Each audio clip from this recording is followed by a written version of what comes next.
आज से 76 साल पहले अहिंसा के पुजारी और शांति के पुजारी गांधी जी की हत्या की गई थी आज ही के दिन।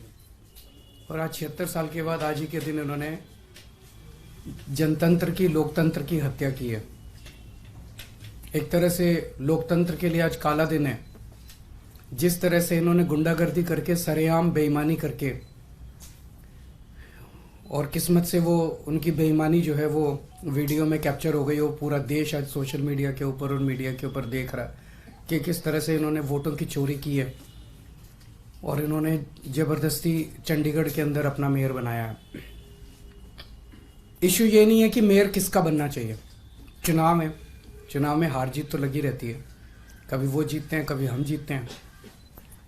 देश नहीं हारना चाहिए, देश जरूरी है। जनतंत्र नहीं हारना चाहिए, जनतंत्र जरूरी है। पार्टियां आती जाती रहती हैं, नेता आते जाते रहते हैं, मेयर आते जाते रहते हैं। मेयर इंपॉर्टेंट नहीं है। इशू आज ये नहीं है कि हमारा मेयर बनना था, हमारा मेयर नहीं बना। इशू नहीं है कि इंडिया गठबंधन को आज जीतना था, वो नहीं जीता। इशू है कि सरेआम दिन दहाड़े इन लोगों ने इतनी गुंडागर्दी और बेईमानी से आज चंडीगढ़ मेयर का चुनाव जीता है कि अगर इसको पूरे देश ने मिलकर नहीं रोका तो आने वाले समय के अंदर ये देश के लिए बहुत खतरनाक है। 2 साल पहले चुनाव हुए थे चंडीगढ़ के म्यूनिसिपैलिटी के। उसके आंकड़े ये हैं कि 13 हमारे काउंसलर हैं, 7 कांग्रेस के हैं, 15 इनके हैं और 1 अकाली दल का है जो इनके साथ है, तो 16 इनके हैं। 13 हमारे, 7 कांग्रेस के और 16 इनके, टोटल 36 हैं। अभी तक कांग्रेस और हम अलग अलग लड़ते थे, तो 2 साल से जाहिर तौर पे 16 इनके थे, 13 हमारे थे, 7 कांग्रेस के, तो 2 साल से इन्हीं का मेयर और इन्हीं का डिप्टी मेयर बन रहा था। स्टेट कैलकुलेशंस है, स्टेट। इस बार इंडिया गठबंधन के तहत कांग्रेस और आम आदमी पार्टी साथ आ गई, तो स्टेट इलेक्शन था, 20 हमारे थे, 16 उनके थे। इसमें कोई बहुत बड़ी गणित नहीं थी, इसमें कोई बहुत बड़ा वो नहीं था। लेकिन शुरू से इनकी नीयत खराब थी, शुरू से इनकी नीयत खराब थी। जब से चुनाव ऐलान हुए, सबसे पहले तो इन लोगों ने प्रिसाइडिंग ऑफिसर, अपनी पार्टी के एक कार्यकर्ता को, अपनी पार्टी के एक ऑफिस बेरर को, पदाधिकारी को इन्होंने प्रिसाइडिंग ऑफिसर घोषित कर दिया। उसके बाद जब चुनाव की तारीख तय हुई, 18 जनवरी को चुनाव था, अचानक 18 जनवरी को इनका पदाधिकारी जो था, ये प्रिसाइडिंग ऑफिसर, ये बीमार, बोला मैं बीमार हो गया, अस्पताल में चला गया और चुनाव इंडेफिनेटली टाल दिए गए। हम कोर्ट गए और कोर्ट से हम लोग तारीख तय करवा के लाए। इस दौरान इन्होंने हमारे और कांग्रेस के काउंसलर्स को खरीदने की, डराने की, धमकाने की बहुत कोशिश की, जैसे कि पूरे देश भर में करते ही हैं। इनकी फितरत है, हर जगह करते हैं। लेकिन किस्मत से एक भी नहीं टूटा और आज चुनाव हुए, चुनाव होने थे, चुनाव हुए।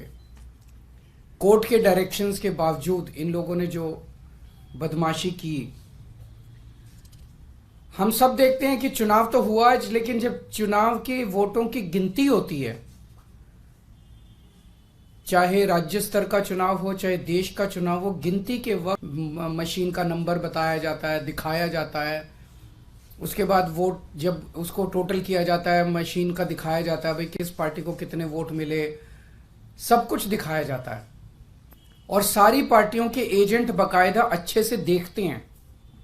यहां भी प्रोसीजर ये था, कानून में ये था कि हर पार्टी का एजेंट वहां बैठेगा और पार्टी का एजेंट को, जैसे दिल्ली में भी एमसीडी के चुनाव हुए, एमसीडी के मेयर का चुनाव हुआ, वो भी बैलेट पेपर से होता है, तो वो सारे एजेंट बैठते हैं, एक एक वोट बाकायदा सभी एजेंट्स को दिखाए जाते हैं। अगर किसी एजेंट को कोई आपत्ति करनी हो, भाई ये वोट इनवैलिड है, तो वो सबको दिखाया जाता है। अगर कोई एजेंट कहता है ये वोट इनवैलिड है, सबको दिखाया जाता है, सब उस पर अपने अपने तर्क देते हैं और प्रिसाइडिंग ऑफिसर अपनी उस पर रूलिंग देता है। एक तरह से क्वासी जुडिशियल वो करता है कि उस पर रूलिंग देता है। इन महाशय ने, जो इनके पदाधिकारी बीजेपी के आदमी थे, प्रिसाइडिंग ऑफिसर थे, इन्होंने आज किसी एजेंट को अपने पास नहीं आने दिया। इन्होंने सारे एजेंट्स को दूर धकेल दिया और खुद ही सारी वोट लेके बैठ गए। और बकायदा कैमरे के अंदर दिखाई दे रहा है कि किस तरह से वोट, जो हमारे वोट थे उनके ऊपर वो टिक मार्क करके उसको इनवैलिड, मतलब 2 टिक मार्क लग गए तो ये वोट इनवैलिड हो जाएगा। वो टिक मार्क करके इनवैलिड करते जा रहे हैं और फिर नीचे साइन कर रहे हैं। कुछ वोट पे मात्र साइन कर रहे हैं और कुछ वोट पे एक टिक मार्क और लगा रहे हैं। वो साफ साफ वीडियो में दिखाई दे रहा है। तो 36 वोट पड़ने थे, 36 में 16 इनके थे, 20 हमारे थे, 16 इनके पड़ गए, 16 इनके पक्ष में पड़े। 20 में से 8 वोट जो हमारे थे वो 8 वोट इन्होंने कैंसिल कर दिए, इनवैलिड डिक्लेयर कर दिए। यानी कि 36 में से 8 वोट मतलब 25% वोट इनवैलिड डिक्लेयर कर दिए। ये कौन सा चुनाव हुआ? पिछली साल जब चुनाव हुए थे तो हमारा 1 वोट इनवैलिड डिक्लेयर हुआ था। तो ऐसा तो नहीं कि हमारे वालों को वोट डालना नहीं आता, वोट तो डालना आता है। पिछली बार भी डाला था, इस बार भी डाला है। इस बार कैसे ऐसा हो गया कि सारे वोट डालना भूल गए हमारे वाले, सारे वोट इनवैलिड हो गए? तो पहले से सोच के आए थे कि इनको गुंडागर्दी मचानी है। किस्मत अच्छी थी कि कैमरे के अंदर सब कुछ पकड़ा गया। बड़ी इंटरेस्टिंग चीज है कि चुनाव के पहले कल ऑर्डर जारी करके चंडीगढ़ एडमिनिस्ट्रेशन ने मीडिया की एंट्री बैन कर दी। तो इसका मतलब नीयत तो शुरू से ही खराब थी, प्लान तो, षड्यंत्र तो पहले से ही बना रखा था इन लोगों ने कि गड़बड़ करनी है। इतने बड़े स्तर के ऊपर चंडीगढ़ के मेयर के चुनाव के लिए आज तक कभी भी इतनी वोट इनवैलिड नहीं डिक्लेयर की गई। 36 में से 8 वोट इनवैलिड मतलब 25% वोट। अगर इनसे 36 वोट काउंट करने में इतनी बड़ी धांधली कर रहे हैं, देश का जब बड़ा चुनाव होगा उसमें तो 90 करोड़ वोट पड़ते हैं, उसमें तो पता नहीं किस लेवल की धांधली करते हैं ये लोग। और 25% क्या, अगर उस चुनाव में तो 5-6% की भी वोट अगर इधर उधर हो जाए तो सब। तो आज का चुनाव ये दिखाता है कि किस तरह से ये जीतने के लिए, सत्ता पाने के लिए किसी भी हद तक जा सकते हैं। बड़े चुनाव में लोग तो कह रहे हैं ईवीएम तो होगा ही होगा गड़बड़। मुझे लगता है ये कुछ भी करते होंगे, वोटर लिस्ट ये फर्जीवाड़ा करते हैं, फर्जी वोट डलवाते होंगे, ये ईवीएम करवाते होंगे, सब कुछ करते होंगे जीतने के लिए। और मैं ये सोच रहा था कि अगर भगवान की दया से उसके बावजूद भी अगर ये नहीं जीते और हार गए तो ये ट्रंप की तरह कुर्सी नहीं छोड़ेंगे। फिर ये मतलब उस दिन कुर्सी से चिपके रहेंगे, चाहे मार्शल लॉ लागू करना पड़े देश में, ये कुर्सी नहीं छोड़ने वाले। तो ये देश के लिए जो आज दिखा, पूरे देश के अंदर, पूरे देश ने देखा, सारे मीडिया ने चलाया, ये बहुत खतरनाक है। और हम सब लोगों को, जो लोग इस देश से प्यार करते हैं, हम सब लोगों को इसका पुरजोर विरोध करना है और इन सबको रोकना।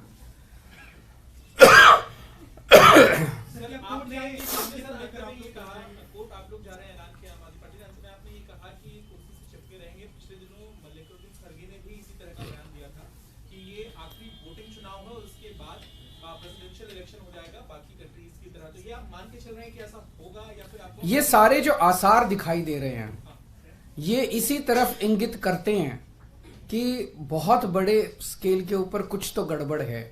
अगर एक 10 बाई 10 किलोमीटर का छोटा सा शहर चंडीगढ़, उस चंडीगढ़ के छोटे से शहर के अंदर एक छोटे से मेयर का चुनाव, उसके अंदर अगर ये इस किस्म तक, इस हद तक नहीं गिर सकते हैं, तो बड़े चुनाव के लिए तो किसी भी हद तक जा सकते हैं लोग। तो आप इस बात को समर्थन कर रहे हैं कि ईवीएम जो है उसमें भी अब गड़बड़ी करने की सरकार। देखिए अभी जो कई सारे मैंने देखे हैं वीडियोस, कई सारे, उसके ऊपर एक दिन अलग से चर्चा कर सकते हैं। इसके अलावा इंडिया गठबंधन को लेकर आगे भविष्य में सीट शेयरिंग को लेकर भी चर्चा चल रही है और आप भी लोकसभा चर्चा अच्छी चल रही है और बहुत जल्दी मुझे लगता है कि हमारे भी कुछ ना कुछ नतीजे आएंगे। कई राउंड ऑफ डिस्कशन हो चुके हैं। सर, इस चुनाव के बाद इंडिया गठबंधन के नेताओं से, खासकर कांग्रेस के लीडर से क्या आपकी बात हुई है? क्योंकि एक प्रेस कॉन्फ्रेंस तो पवन बंसल थे, अभी बैठे थे, तो जो भी करने की जरूरत पड़ेगी वो करेंगे।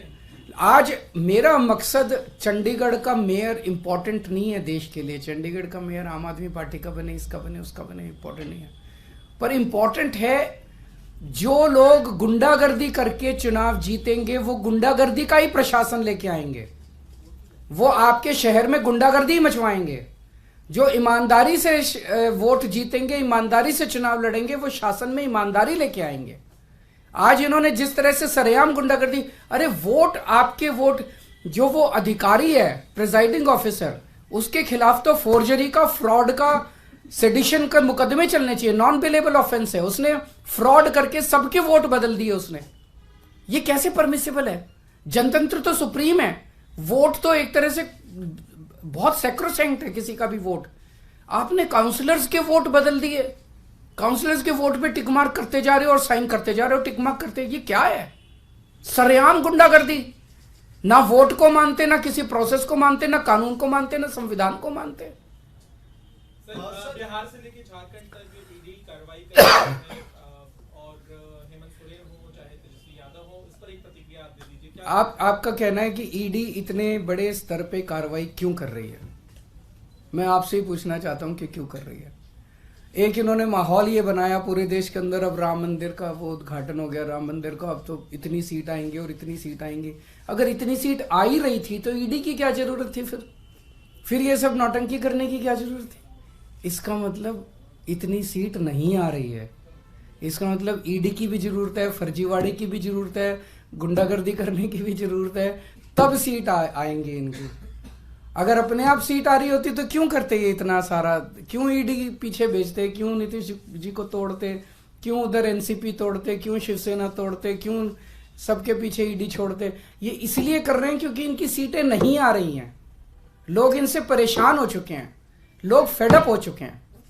इंडिया गठबंधन की सीट शेयरिंग ठीक से हो गई तो इंडिया गठबंधन इनको, आज अगर चुनाव ईमानदारी से हो जाता, इंडिया गठबंधन का सीधा सीधा था, 16 वोट इनके थे, 20 हमारे थे, हम इंडिया गठबंधन की पहली जीत होती।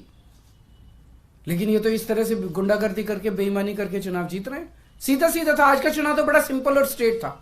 हमारा एक भी आदमी नहीं बिका, 20 वोट थे हमारे, इनके 16 वोट थे। तो आज का चुनाव तो इंडिया गठबंधन जीत ही रहा था। तो फिर गुंडागर्दी करके इन्होंने इसको कर लिया। लगता है चुनाव आयोग का रुख करेंगे आप लोग? हैं जी? चुनाव आयोग का रुख करेंगे इस मामले में, या इस तरह से आप कह रहे हैं, आशंका जता रहे हैं कि ईवीएम को लेकर भी है और बाकी चीजों को लेकर, लगता है कि वो एक बहुत अलग, बहुत बड़ा मुद्दा है, किसी दिन बात करेंगे आपसे ईवीएम वाला। इसी में एक एडिशन है, इंडिया ब्लॉक की पिछली बैठक में आप लोगों ने तय किया था कि इलेक्शन कमीशन के पास डेलीगेशन जाएगा और जो वीवीपैट के पर्चियां होती हैं उसको बैलेट पेपर के तौर पर, मेरे ख्याल से इंडिया गठबंधन की तरफ से रिप्रेजेंटेशन भेजा जा चुका है, तो उस पर मुझे उम्मीद नहीं है कि ये लोग कुछ कार्रवाई करेंगे। सर, इस इलेक्शन के लिए जिसको आप कह रहे हैं कि सिर्फ एक चंडीगढ़ का छोटा सा इलेक्शन था, उसके लिए खुद जेपी नड्डा जी ने बधाई दी है और ये कहा है कि प्रधानमंत्री नरेंद्र मोदी की जो लीडरशिप है उसकी वजह से यूटी में जो है इस तरीके का विकास हुआ, जिसकी वजह से आप इंडिया। जेपी नड्डा जी से पूछिए कि 8 वोट इनवैलिड किस बेसिस पे किए उन्होंने। उनसे पूछिए कि क्या उनके पदाधिकारी ने जिस तरह से वोट्स को टेम्पर किया, फोर्जरी की, क्या वो इसको सही मानते हैं? क्या वो इस तरह की प्रैक्टिसेस को, इलेक्टोरल मैल प्रैक्टिसेस को, चुनाव के दौरान इस तरह की बेईमानी को सही मानते हैं? और क्या वो इस तरह से पाई गई जीत को सही मानते हैं? क्या वो इसको अनैतिक नहीं मानते? क्या वो इसको देश के लिए नुकसानदेह नहीं मानते? क्या केवल येन केन प्रकारेण जीतना उनके लिए सब कुछ है? मार के, पीट के, वोट टेम्पर करके, सब कुछ करके बस जीत जाओ किसी भी तरह से। सर कल जिस तरह से हेमंत सोरेन को लेकर खबरें आ रही थी कि ईडी एक तरह से हंट पे दिख रही थी, लगातार खबरें प्लांट भी हो रही थी और दावा किया जा रहा था कि हेमंत सोरेन गायब हो गए, तो एक मुख्यमंत्री के बारे में जिस तरह से एजेंसियां काम कर रही हैं, आपको लगता है आने वाले समय में कार्रवाई और बढ़ने वाली है इंडिया ब्लॉक के लीडर्स के खिलाफ? मुझे लगता है लोकसभा के पहले जिस तरह से इनका माहौल है, इनको मेजॉरिटी नहीं मिल रही है। इंडिया गठबंधन स्ट्रांग है। आज आप मेरे से निकलवा लीजिए जो कुछ इन्होंने बिहार के अंदर किया। पिछली बार इन्होंने 17 सीट दी थी नीतीश जी को, 17 सीट पे लड़ी थी बीजेपी, 17 की 17। इस बार भी ये 17 सीट दें अगर नीतीश कुमार जी को, 17 की 17 सीटें नीतीश कुमार जी हारेंगे। उन्होंने बिहार की जनता के साथ धोखा किया, तो बीजेपी को इसका नुकसान होने वाला। इस तरह की हरकतें ये देश पसंद नहीं करता। ईमानदारी से लड़ो चुनाव, अगर आप जीते हो आप जीतो, कोई और जीते, कोई जिसकी सरकार बने उसको चलाने।